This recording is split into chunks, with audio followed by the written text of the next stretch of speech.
అందరికీ నమస్కారం అండి.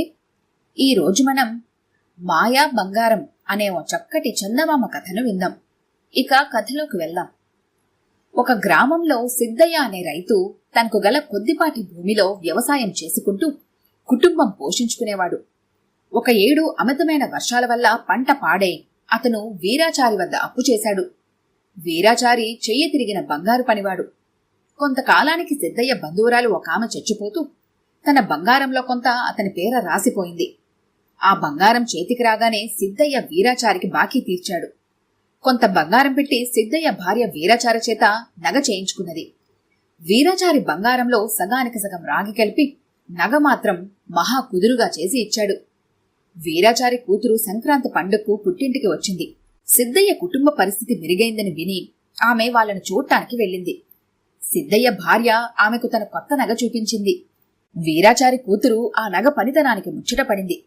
ఆమె తన తండ్రి వద్దకు వెళ్లి, నేను ఎంత మొత్తుకున్నా నాకు అంత అందంగానూ నాజుగ్గాను నగ చెయ్యవు, కాని సిద్ధయ్య భార్యకు చేసి ఇచ్చావు. నా గొలుసు చెడగొట్టి అలాంటి నగ చేసియ్యి. నేను వెళ్లేలోగా చేసి ఇకపోతే సిద్ధయ్య భార్య నగ తీసుకుపోతాను. తర్వాత ఆమెకు నువ్వు చేసి ఇవ్వు అన్నది. వీరాచారి కిక్కురు మనకుండా వెంటనే తన కూతురికి నగ చేసి ఇచ్చాడు. అతడు ఊరికి వెళ్లవలసి ఉన్నది. వీరాచారి కూతురు ఆ రాత్రి తన నగ తీసుకుని సిద్ధయ్య ఇంటికి వెళ్ళింది. సిద్ధయ్య భార్య దాన్ని చూసి మెచ్చుకున్నది. అయితే వీరాచారి కూతురికి సిద్ధయ్య భార్య నగే తన నగ కన్నా బాగున్నట్టు తోచింది. వీరాచారి కూతురు సిద్ధయ్య భార్యతో, మనం నగలు మార్చుకుందాం. మీ నగ ఎక్కువ బరువుంటే ఆ వార బంగారం ఇచ్చుకుంటాను. ఒకవేళ నాదే ఎక్కువ బరువుంటే నాకు మీరేమీ ఇవ్వవద్దు అన్నది. సిద్ధయ్య భార్య కాదనలేకపోయింది. ఇద్దరూ వీరాచారి ఇంటికి వెళ్లారు. వీరాచారి ఊరికి వెళ్లి ఉండటం చేత వీరాచారి భార్య 2 నగలు తూచింది. వీరాచారి కూతురి నగే ఒక్క పిసర బరువు హెచ్చుగా ఉండటం చేత నగలు అప్పుడే మార్చుకున్నారు. మర్నాడు వీరాచారి కూతురు అత్తవారింటికి వెళ్లిపోయింది. ఆమె భర్త ఆ నగను గీటురాయికి పెట్టి చూస్తే రాగి నగ అని తేలిపోయింది. అతను వీరాచారి వద్దకు వెళ్లి అతని మీద విరుచుకుపడ్డాడు. తాను మేలిం బంగారంతో తన కూతురి కోసం చేసిన నగ ఏమైందో, సిద్ధయ్య భార్య కోసం చేసిన నగ తన కూతురి వద్దకు ఎలా వచ్చిందో వీరాచారికి అంతుబట్టలేదు.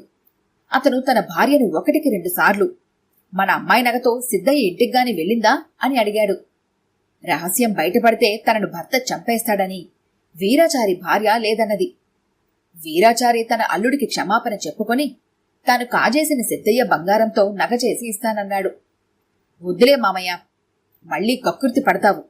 వ్యాపార రహస్యం నాకు మాత్రం తెలీదా? నేనే చేయిస్తానులే మా ఇంట్లో అంటూ వీరాచారి అల్లుడు వీరాచారి వద్ద బంగారం తీసుకుని తన ఇంటికి వెళ్లిపోయాడు. ఈ కథ కనుక మీకు నచ్చినట్లయితే లైక్ చేయండి, షేర్ చేయండి.